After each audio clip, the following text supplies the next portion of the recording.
பிரியமானவர்களே, இந்த நாள் இனிய நாளாய் கர்த்தர் கொடுத்திருக்கிறார். கர்த்தர் கொடுக்கிற ஒவ்வொரு நாளும் ஒவ்வொரு நேரமும் இனிய நாளாய் தேவன் நமக்கும் அவர் எப்போதும் கொடுத்து கொண்டு வருகிறார்.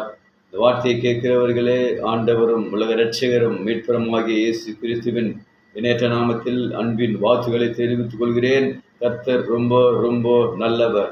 ஆத்மா ஜீசஸ் இதயம் இயேசுவுக்கு என்ற ஊழியத்தின் சார்பாக இந்த வார்த்தை கேட்கிற உங்கள் அனைவரையும் கர்த்தர் தாமே ஆசீர்வதிப்பாராக. ஆமேன். அல்லேலூயா. இந்த நாளிலே தேவாதி தேவன் நாம் கூப்பிடும்போது அவர் செவி சாய்த்து உனக்கும் எனக்கும் ஒரு பதில் கொடுக்கிற தேவனாய் காணப்படுகிறார்.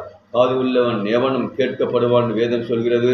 அவர் நமக்கு கூப்பிடும் போதெல்லாம் அவர் செவி கொடுக்கிற தேவனாய் காணப்படுகிறார். யோவான் எழுதின சுவிசேஷம் 9ஆம் அதிகாரம் 31வது வசனம் சொல்கிறது, பாவிகளுக்கு தேவன் செவி கொடுக்கிறது என்று அறிந்திருக்கிறோம். பாவிகளுக்கு தேவன் செவி கொடுக்கிறதில்லை என்று அறிந்திருக்கிறோம். ஒருவன் தேவ பக்தி உள்ளவனாயிருந்து அவருக்கு சித்தமானதை செய்தால் அவனுக்கு அவர் செவி கொடுக்கிற தேவனாய் காணப்படுகிறார். தேவ பக்தி உள்ளவனாயிருந்து அவருக்கு சித்தமானதை செய்தால் அவனுக்கு தேவன் செவி கொடுக்கிறவராய் காணப்படுகிறார். என அன்பானவர்களே, இந்த வார்த்தை கேட்கிறவர்களே, அவருக்கு சித்தமானதை செய்யும் போது தேவ பக்தியோடு கூட உள்ளத்தின் ஆழத்திலிருந்து பக்தியோடு கூட அவரிடத்தில் நாம் கேட்கும் போது அவர் செவி கொடுக்கிற தேவனாய் காணப்படுகிறார். அல்லேலூயா.